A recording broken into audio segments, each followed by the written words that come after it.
Welcome back to 90 Seconds Plus, and we're back with Invercargill City Mayor, even though we would love to have Mrs Mayor back because it's a lot more popular. But anyway, welcome back, Nobby. It's that time of year again when rates is the hot topic across all councils, so tell us about City Council's rates. Yep. So ours are currently forecast at 9.17, below double-digit figures. The average for New Zealand's 15. Some councils, including some local councils, are up in the 20s. Yep. Some are actually at 30%. Wow. Yeah. I mean, if you think of an average rate in the city, it's probably about $2,500 to $3,000. If you put a third on it, you're actually putting the rates up close to $1,000 a year. Jeez, 20 bucks a week. Yeah.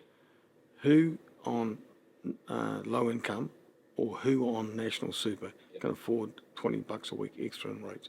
So we've been quite frugal in that area. It's not been to everybody's palate that we do that. Our staff started the process at about 24%, got us down to about 13 or 14, and we just said no. If you can't find ways, we will give you the Clayton's option, which is to reduce staffing.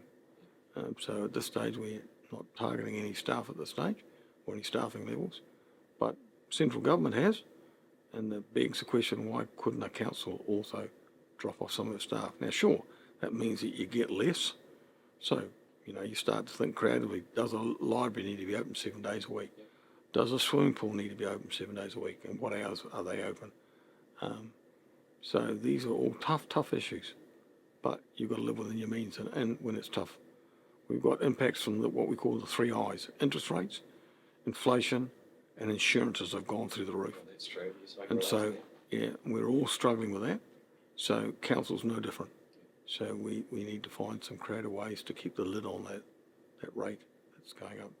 So it's my desire that it's below 10%. Right. And that'll put us in the bottom 20% in the country. There's not many below that. There are a few, but not many. We've got a workshop coming up on the 30th of April, which runs ahead of our full council meeting.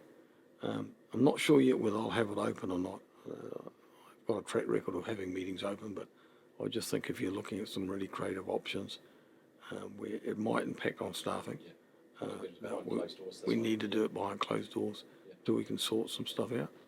It will eventually come out on the 14th of May, which is when we have our more formalised meeting. It was great last Thursday. We had a look through or tour around the Tuatarium, which is almost completed. It's coming along really good. Henry and his mates are going to have a flash and brand new spanking new home. It looks really good. It was great to go through. What do you got? What's your thoughts on it? Yep. Well, there's some good things and there's some stuff we still got to resolve. About middle of the year, they reckon they'll have it open. You'll be able to get up really close to the windows. In an ideal world, there'll always be some of the tuatara out so that you can see them. That may not be the case because it's open to the environment, the enclosure. So it's weather dependent. So if it's a colder day, would they all go back into their artificial burrows? And if that's the case, we'll probably need to install a couple of small quirky little cameras so that you can actually see them sleeping in their burrows, because nothing would be worse than to go around and see nothing. I think there's about 18 of them all up going into the complex. But yeah, really exciting times. Yeah, that's looking really good. Yep. And then we just had a bit of a quick touch on the museum clearance. They've obviously cleared the tennis courts and some other bits and pieces as they start getting ready. Then they start ripping down the pyramid very soon. Sure. So it's very soon they start taking the pyramid off. It's not going to be a sledge ball doing it. They'll take the roof off to start with and recycle as much of the product as they can. They'll probably recycle some of the brickwork that's in the old buildings and use them for garden plots around the city and the likes.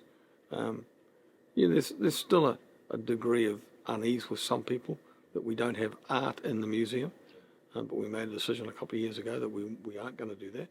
The museum is solely for the purposes of telling the historical story and for kids to be educated. They're the two themes, and we'll do that in quite a futuristic way. The moment you put art in, then art competes with the museum. Totally. And that happened in the last one, and we're not going to repeat that. So we will have to find some space somewhere along the line for art to have a feature in the city. And we're looking at a range of options, depending on where we go.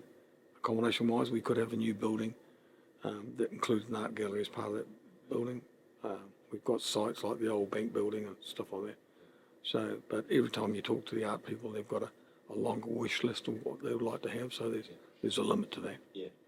for sure. Personally, I think it is time. It's good they're separating it. It's always confusing and conflicting, and I think the two can stand alone separately. And they've also got their own different sort of tours or different displays or that they can put on. In most cities that I've been to in Australia and New Zealand, the art is very much an inner city stuff. People like just to wander into an art gallery and see some artwork and be surprised or not. The museum's totally different. In some cities, it's in the middle of the city as well. But in our case, we got a very strong message from the community that they wanted the museum to stay at Queen's Park. So that means that people who wanted to see the museum will go there. The ones that want to wander through an art gallery and have a bit of a latte somewhere, they'll be in the inner city. And we need to find a space for that. I've got to say that there was the cafeteria there in Queen's Park. It could be put in the museum because it has barely changed in, 50, 60 years. I mean, they put a heat pump inside and maybe put an aluminium joinery in bits and pieces, but yeah, it's very original. I had a friend that ran the contract there at one stage for the cafe. On a winter's morning, there's nobody there. Yeah. The only thing that was a saving grace was they had the eye centre there, which means tourists would come there to get on and off buses and to organise tours. Without that, you couldn't sustain a cafe. But we're hoping the new one will be a destination in its own right. Now, people have said to me, well, what happens to the Cheeky Llama? Well, I think the Cheeky Llama will still be extended. It's got a very good patronage at the moment. You go in there, it's often full. The guy that's running it's outstanding. The food's excellent for a small cafe. They'll compete in some ways, but there'll be enough capacity for both, I think. And that's this week's episode of 90 Seconds Plus with Invercargill City Mayor Nobby Clark. We're off to bust the Mrs. Mayor now, who's out shopping. Until next week, see you later.